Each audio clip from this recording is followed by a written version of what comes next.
Hey guys, I know it's been a while since I made a video, but I've had a lot going on, laptop issues and so on. Finally got a new one. I wanted to talk about the show The Gifted, which is on Fox, which is a spin-off of the X-Men universe. Now, for the most part, and as some of you may recall from other videos, my main shows are Arrow, Flash, and Supergirl. These three are my shows. I'm entertained by Legends. It just sometimes the writing for Legends gets to be a mess. And this year we've had Gifted start up. I haven't been able to watch Inhumans, but I haven't heard good things about that. Anyways, I started watching Gifted. I really got into it and started on Facebook, giving my highlights. And I thought of maybe doing that for, YouTube. And if my camera's flipping here, don't worry about that too much. Hopefully it won't do that too much there. So what I'm going to do is I'm going to go through each episode, give a short summary and my personal highlights, and I'm going to try not to give too many spoilers. Some things, may come out, but, that's how it goes. I'm going to try and keep it as non-spoiler as possible. So again, going to go over through the first, what have we had? 5 episodes now. So I'm going to go over the first 5 episodes, give a summary, and personal highlights. And so the first episode is Exposed. And we're introduced to the family, the Struckers, who are first to go on the run when the children are revealed to be mutants. And the father is a lawyer who was prosecuting mutants and sending some into detention and so on. The main father is Reed Strucker, who is a lawyer, and he is the one that charges mutants, and he's played by Stephen Moyer, who's probably better known on True Blood. And, he plays Reed Strucker, and as, X-Men fans and Marvel fans know, Strucker is the name of a, Marvel villain, Baron Strucker. And in fact, Magneto had, taken Strucker's gold and, come into conflict with his children. But here, it's a name sort of just being used for this family. More, I guess, someone who, as people who are seemingly against mutants, but come to find that they're more in common than they first realized. And again, the father, Reed, is played by Stephen Moyer. The wife, Kate, is played by Amy Acker, who, as we know, is, Fred on Angel. Oh my God, it's Fred. I still have the feels for Fred. Anyways, and we have Lauren Strucker, the daughter, who is actually a mutant who's, has been keeping her powers secret. And she has this force field power. Then she's played by Natalie Allen Lind, who some of you may know from the Goldbergs. Then we have the brother, Andy Strucker, who is just now discovering he's a mutant, and he's played by Percy Hines White. And also we have Blink, who some of you may remember from the movie Days of Future Past, X-Men. And here we have clearly a different actress, and different age, in fact. And, Blink is, played by Jamie Chung. And, she is, someone a mutant that's on the run, and she's taken in by the mutant underground but as they're rescuing her, Polaris is captured by the, police and taken into custody. But Blink is saved. Also, Jamie Chung, some of you may know as Vicky Vale on Gotham. I personally don't watch Gotham because I hate Gotham. So, but for you Gotham fans who happen to know her, she's a familiar face. So, anyways, again, the basic storyline is, the Strucker family. The father is a lawyer. He's put mutants in the jail. His children are revealed to be mutants, and all of a sudden they have to go on the run. Blink is a mutant who is taken by the mutant underground and taken in by them while Polaris is captured. So now, some of my personal highlights. The Carrie type feel for the school dance of what happens with the younger brother. And I thought that was kind of neat, especially for us 80s kids who remember the 80s movie. Some of you probably know the remake and whatnot. But anyways, I like the Carrie moment. I like that it's about a family for the most part. It's still about the Mutant Underground, but the main characters are this family and, what they have to deal with as a family. And that's what, why they start to kind of change, because they're a family. They're, finding out that some families are mutants. So, that starts to change. So with, it's mentioned that the X-Men and the Brotherhood are missing. And I feel that this leads me to believe that this is before the movie Logan. Because as we remember with Logan, and some of you have seen my review of this video, it's still emotional to talk about. It suggested in Logan that Professor X had, because of his mental difficulties, pretty much killed most of the X-Men and the Brotherhood. And so this series is clearly taking place at some point before this movie takes place. So this movie, it hasn't happened yet, I feel, but it's sort of, we're getting there.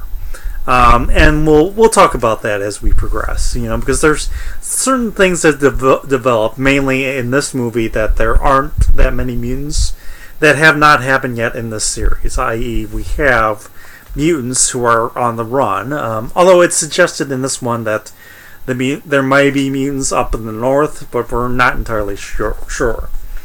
Anyways, I feel it's taking place, pre-Logan. I think we get a bar that's called Tex Lounge, and I like that it's X Lounge, because the T and the X on the sign are not working, they're missing. So, it's, X Lounge, reference to X-Men, and we get a shot of Stanley coming out of this bar. So I like that, this episode was directed by Bryan Singer, who directed the good X-Men movies. Although he's gotten himself in trouble, and there's all that debacle, unfortunately.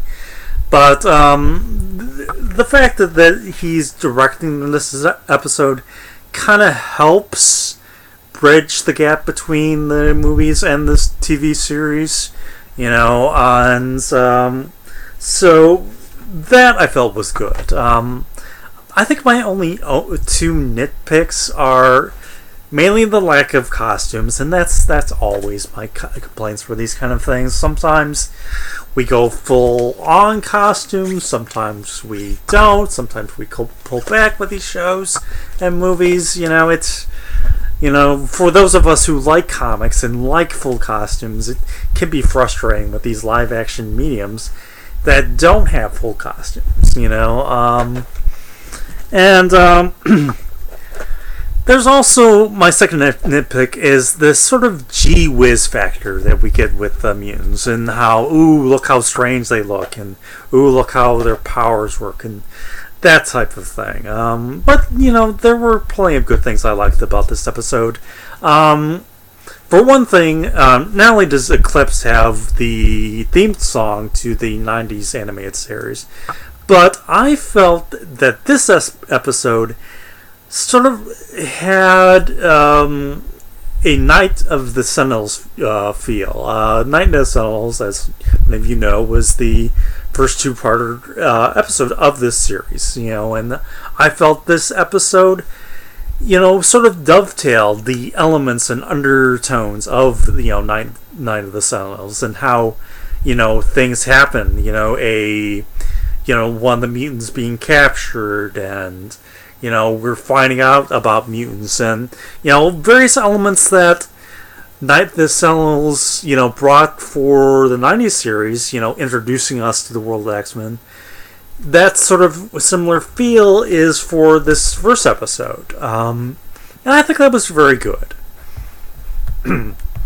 So, very strong first episode, and the second episode is simply titled RX. And in this one, we have Blink, who's, her powers are going out of whack. She's in desperate need of help, and Caitlin and Eclipse have to, go out and help her, using, get medicine, and, have to, lie to get medicine, and what they have to do to get this medicine. We have Kate Strucker, who is aiding and getting medical supplies, and while her children are trying to attempting to deal with their powers and control them and understand them. All around, I thought this was a good episode. I liked that it had a sort of neat commentary on the healthcare of today, i.e. Eclipse's comment that mutants are the ultimate pre-existing condition. I like that we have here Jace Turner, who's the head of the Sentinel troops. And he's somewhat sympathetic, really. He's not an all-out villain. We don't know his full backstory until a little bit later, but we sympathize him with what's who he is. I liked that we got Sharon Glass to play Strucker's mom. And some of you may know her as Cagney. Some of us know her as the mom as Queer as Folk. That's where I know her from. And I thought it was very good to see her in a cameo role. We got, again, with this episode, I was, affirmed with the pre-Logan feel to it. And, again, just how things are set in this time period. That it's clearly that the X-Men are, gone and, obviously been killed by Professor X. And they're not around to help anymore. Neither are the Brotherhood around. And, that there are other elements that are very much pre-Logan. I very much like Emma Dumont as Polaris, aka Lorna Dane. She does a very good job. This is actually the first live action appearance of Lorna Dane, who's a character that appeared in the first in the 60s, that was, a sort of, this is one of her, from her second appearance, actually, also someone who had magnetic powers, and it's gone back and forth, whether or not she's Magneto's daughter. And I like that this series kind of doesn't give an answer to whether or not she's Magneto's daughter. It hasn't touched that as yet. Because realistically, we're probably not going to get, any actor for Magneto appearing in this series. for money reasons, obviously. But I like that this is it's the first introduction in live action of Lorna Dane Polaris. Obviously it's different than the comics, because as we know in the comics, Lorna Dane had a on again, off again relationship with Havoc. Here she's clearly, in a relationship with Eclipse. And I really like Sean Teal and Blair Radford, who both play Eclipse and Thunderbird, and more about Thunderbird in a few. And so all around, I thought this was a good second episode, which is important, because after a good pilot episode, you need a good follow-up episode. So moving on to episode 3, Exodus, where Reed is making a deal with Sentinel Services. And by the way, I like that these Sentinel Services, who are human sort of enforcers, have robotic servants, as we see in the first episode, and that's kind of why I felt it had the Knights of the Sentinels feel to this series. That the Reed's trying to make a deal with him because they have his mother captive, and he's trying to make a deal in order to protect his family, because he's been taken by them. And meanwhile, Caitlin is taking her family to go to her brother in order to ask for help. But his neighbors, they cause a ruckus. And things get out of hand.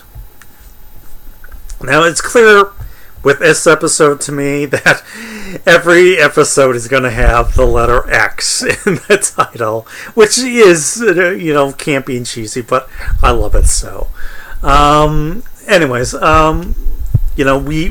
knew that Lorna Dane was pregnant, and how she's dealing with that, and how she's dealing with her imprisonment, and what she has to go to do in prison. And again, Polaris is just so awesome in this series. This comment, Laura, Caitlin and her brother, if one of my sisters, and I have 3 of them, were in trouble, I would be a little bit faster in acting than this brother was, and he was a little too hesitant for my taste, I would act a lot faster than he did, again,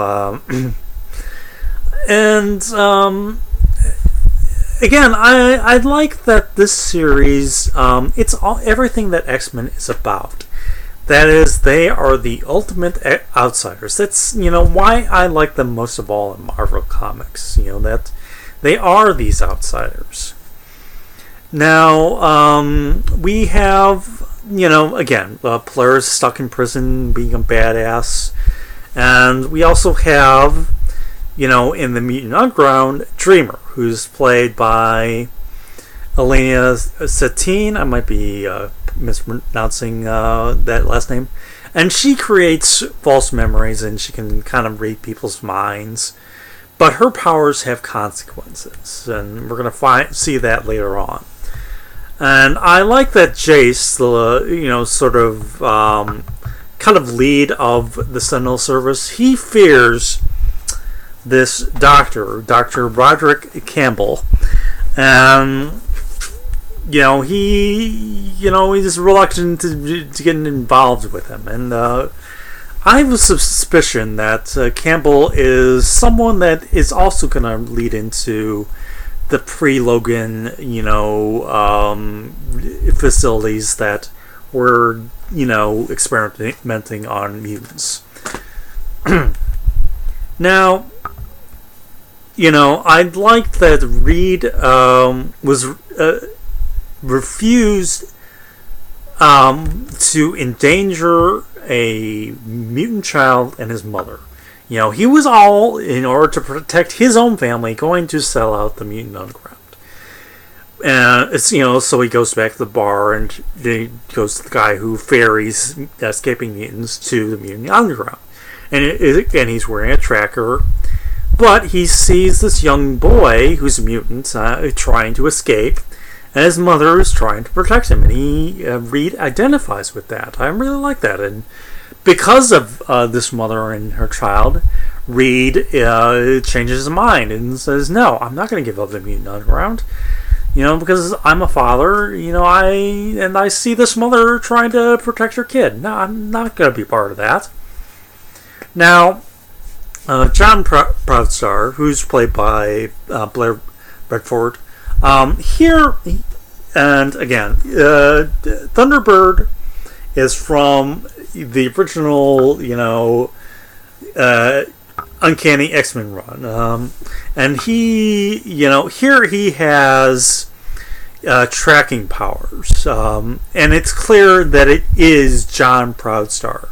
It is not his more well-known brother, James Proudstar, aka Warpath. Warpath we saw on Days of Future Past, and he was played by Boo Boo Stewart. Now, John, again, he has, tracking powers here. And, he still is someone who had a background in the Marines in this show, which I thought was very good. And, in the comics, Thunderbird, he was kind of very super strong and very fast. He can chase down a buffalo. He's very temperamental, trying to prove himself, and in trying to prove himself, he actually gets himself killed. One of the very first deaths in the X-Men universe. And, showing that things are different and that people can die in the line of service. And, here his powers, again, tracking powers, which I feel is very much into with his Native American heritage, which I thought was very good. I remember my first introduction to Thunderbird was on the animated series Spider-Man and His Amazing Friends, where Spider-Man visits the X-Men, and there's Thunderbird, and Thunderbird has the ability to change into animals. Anyways, moving on to episode number 4, which is Exit Strategy. Again, as we see, another title with the letter X in it. And, we have here the mutants who are trying to devise a way to take on Sentinel services and to save Lorna. We have Eclipse, who's getting back together with old associates in the underworld, and he's trying to ask them for aid. And he's trying to go to a former lover, Carmen, who is now the leader of this underground group. She's a mob boss now. And, I like her especially, and I like that she's named Carmen, because it reminds me of the opera. And I like that she used to hate stuff like interrogating prisoners, for, obviously dirty deeds and torturing prisoners and whatnot. She used to hate it, but now, she shows no mercy because it's business. She's all about business now. Now that she's head of the family, she's all about business, and she's not someone to be trifled with. And Eclipse has to go to her for aid and has to get himself involved with situations that he really shouldn't be involved in, because he's introducing himself again to, the underground connections and crime and so on, and stuff like that. And I don't think we're done with Carmen, I have a feeling that's going to come back, or at least I hope it's so. And I like that here we have Lauren and Andy, who are trying to combine their powers and are trying to help out. We also have Polaris and Strucker, who are forced together and are forced to bond together. I really enjoyed that. We have one of my favorite moments is where the Strucker kids are remembering daily life back at school. What their daily life would be if they were not on the run right now, and what would be going on back at high school. I really like that element. And, again, we have the same feel of from Night of the Sentinels. And, i.e., in Night of the Sentinels, Morph dies, but in Season 2, he comes back, but he's, corrupted and working for, villains. We have that same sort of situation here. With, a former mutant who died, but is now working with Sentinel Services. And, we have, so, and this is something, again, that, and I'm going to talk about this in the next episode. This is something that, again, is leading up to Logan. And, again, I like, so I really enjoyed Eclipse, having to, being forced to deal with the underworld, and he's doing it for, Polaris, who he clearly will do anything for because he loves her. And, he's forced to deal with his past in the mob. I like the, final strike to save Lorna and Reed, and I like how it turned out, what eventually happened. I really enjoyed the song Evergreen by Brute. So, now on to our most recent episode, episode 5, Boxed In, where Jace, who's motivated by past events, is trying to throw all of his power of Sentinel Service to find the mutants and take down any allies they have. We have, Blink, who has been given dreams by, Dreamer, previously in order to save Thunderbird. And, Blink eventually confronts Dreamer and, has some words with her. And we have, again, Pulse, who was the mutant who was taken in by Sentinel Services, who had previously died, or thought to be dead, I should say. And again, that's something I feel is leading up to the Reavers, which are mutants that are working for the government. And, I don't think Pulse is a willing, participant. Maybe, he's being controlled. And again, this is another pre-Logan element that, through, doctors and whatnot, that he's being controlled to work against mutants now. We have Jace, who's remembering tragic events of his family and what happened to his daughter during what started out as a peaceful protest gone wrong. And we have, the very touching Strucker family reunion with the mutant undergrounds, and how some of the mutants, including some like Shudder, who don't trust them at first because of what Reed's previous deal, and Reed have to confront with his choices in order to work with Sentinel Services, and him trying to make amends for that and deal with that, and I like that, the moments with Jace, Eclipse, and Lorna. I like that Kate has to deal with trying to heal the mutants and what she has to do with healing wounded mutants, and what she has to do to help out in the situation she and her children are put in to, help out. And, again, I like the reference to the peaceful protest in July that went wrong. And, how that, Chase, again, he's not an all-out villain. He had, all he wanted to do was have a day with his daughter and his wife. But things went wrong. His daughter, was taken away from him. Now, he just wants to take down what he perceives to be a threat, i.e. mutants. Mutants took away my daughter, so I'm going to hunt down all the mutants so nobody else has to lose a daughter.